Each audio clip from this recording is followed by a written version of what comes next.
So I decided to pull out the little tiny computer. This is one of like my favorite ones. It's actually really old hardware, but really good hardware. And we have a huge power supply in it. We've got like a, I don't know, is it like a first or second or third generation um, i5 or i7? I can't remember.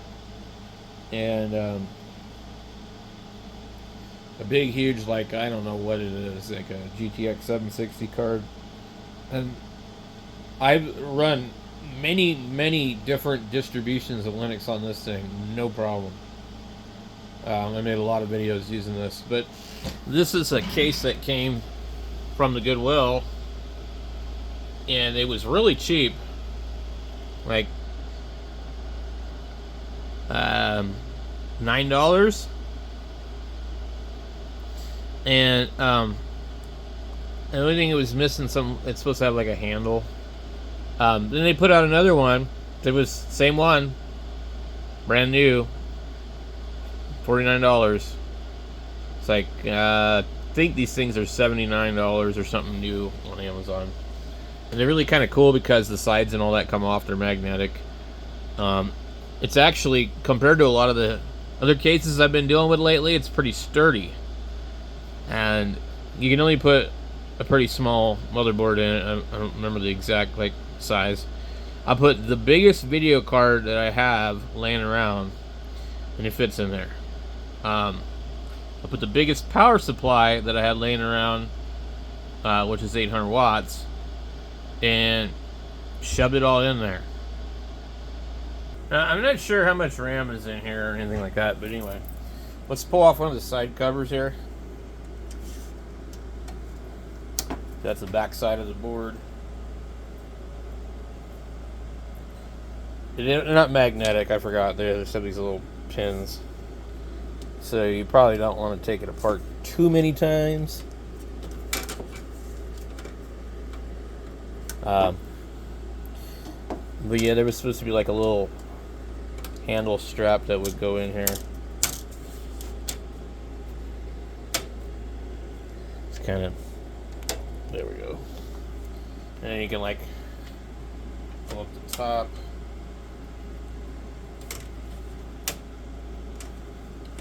There's actually a little release lever here.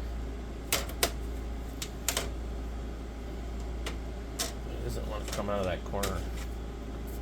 And I put a fan in there.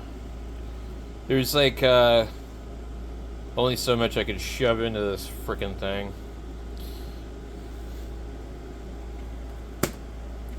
So they have a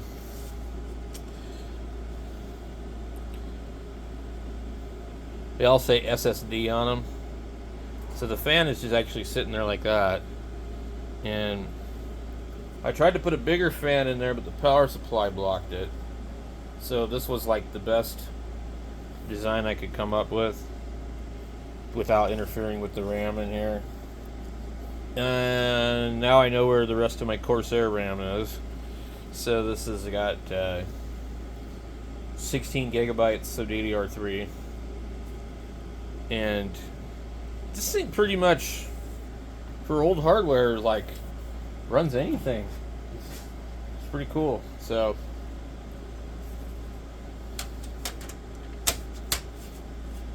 and then you have the front of it, which has nothing on it really. There's a USB-C power button and a regular USB and a headphone. Let's open up the side here. That's all you really see. It's power supply, and then the MSI card in here, which I can't remember which one it is, but it's barely in there, barely fits. And then I think we just have a spinning laptop drive in here.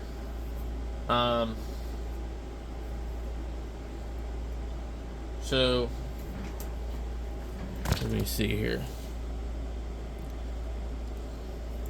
we can't really tell what card this is. We still have room for 2 more slots, but anyway. There's no fan on the bottom. There's a screen.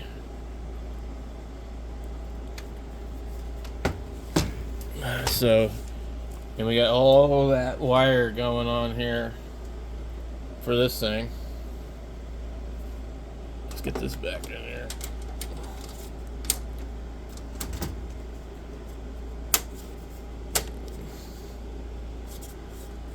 And we come to the front. Take the front off. Try to be gentle on these.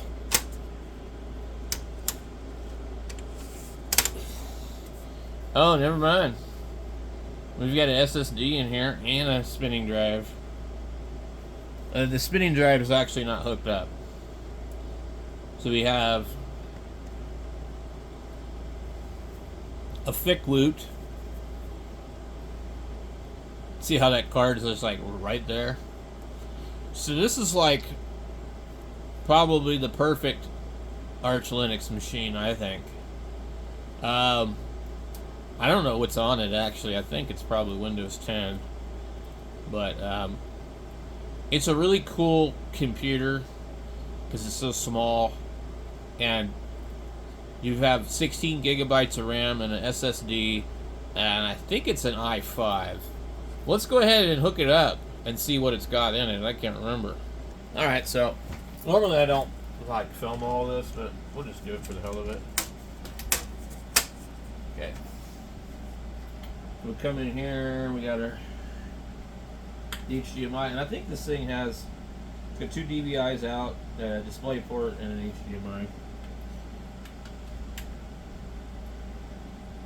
And we got, oops, kind of limited sound out. There's our keyboard here. There's not a lot of USBs on this, so we need to kind of keep that in mind. I think these are cameras, and then we got our mouse, and then we need to find our Ethernet cord. I think it probably fell back there. So,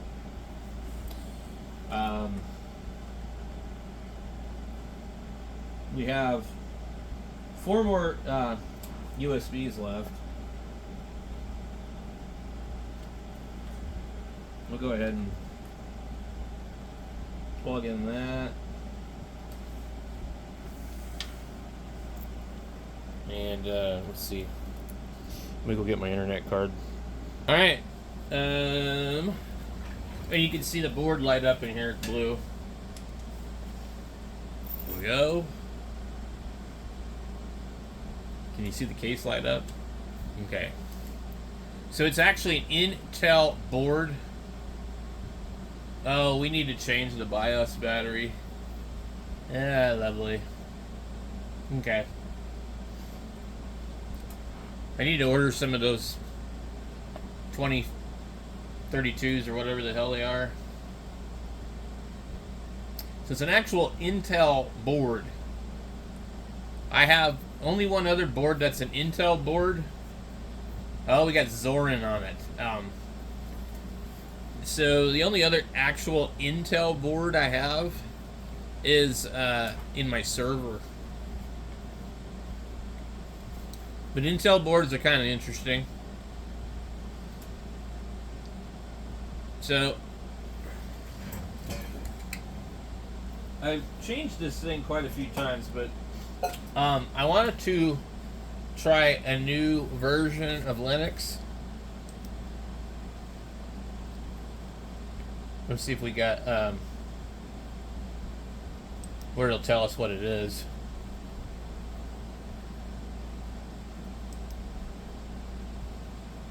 It's an i5 3330S CPU, 2.7 gigahertz X4.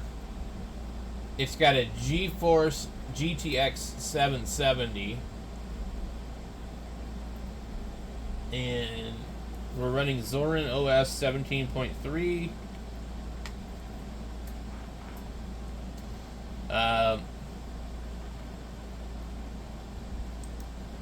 I would imagine that this thing can pretty much do anything I want it to do. But it didn't show my RAM, did it?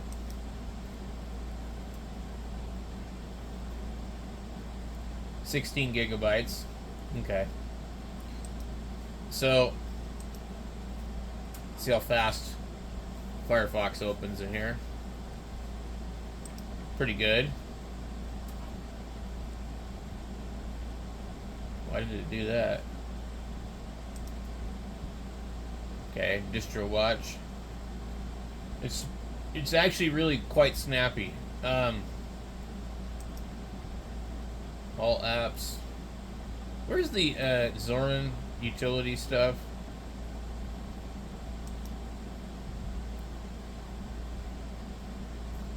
I'm trying to see what we actually have in this thing. Okay, we got the emulators, NVIDIA X server setting, Rhythm Box, system monitor. Pull that up. I want to see what that looks like. Zorin is actually pretty good for like Windows people, but it looks too much like Windows. So I think that maybe sometimes people get lost. If it looked less like Windows and acted more like Windows. So to act like Windows is better than to look like Windows, in my opinion, because if it looks like it but doesn't act like it, it just kind of gets confusing for people. Games, graphics, internet, office, sound and video. Okay. Where is... We have archive manager, calculator, disks, document, fonts, system manager. Where's my Chirp? We got Chirp on here. I think we were able to get that to work. I don't remember.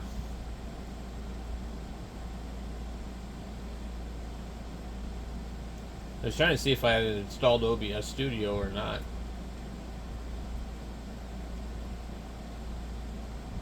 Okay, we'll click the software thing. Okay, so let's come over here to search for OBS.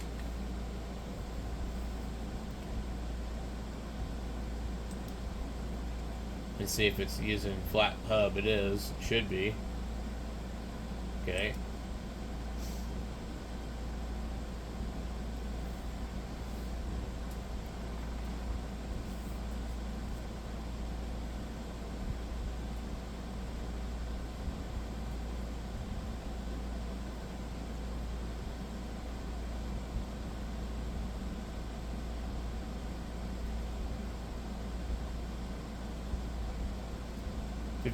%, 59.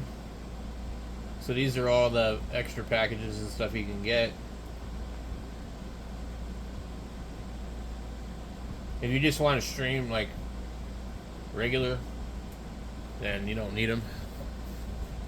I used to stream vertical, like nothing else but vertical, because I would stream and I would show up on the shorts feed on YouTube and then get a lot of views, but I don't get any views anymore that way, so actually been just doing it the horizontal way, which makes it easier and you can monetize it. But anyway, for those that want to stream in the shorts feed, after you download OBS, you will need to add the vertical canvas plugin. It's normally in Windows called Atom or Atom vertical plugin.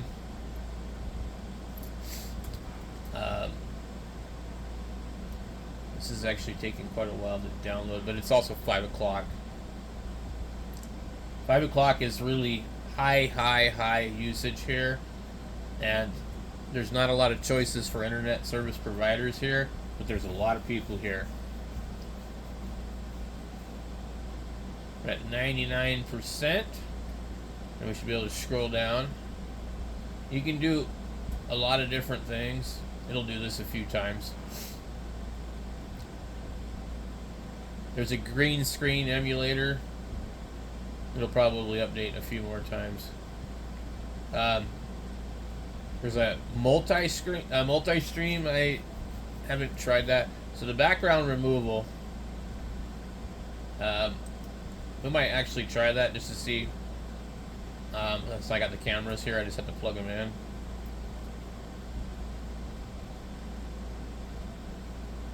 And then you have a bunch of other stuff. Freeze filter. GS streamer. Input overlay. Live split. Move transmission. Teleport. VK capture. Rewards theater. I don't know what that is. Scale to sound. Shade filter. Source clone. Source record.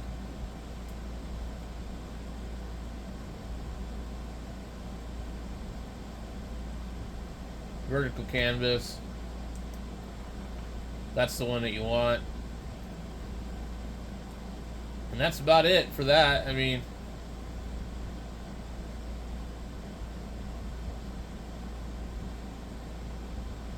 so one of the versions of Linux I want to try out is it's like a gaming version of Arch Linux. So I'll be putting that on a flash drive, and I don't know if I'll do it on this one or not. But I'm going to play around with this computer a little bit. So I'll catch you guys in the next video.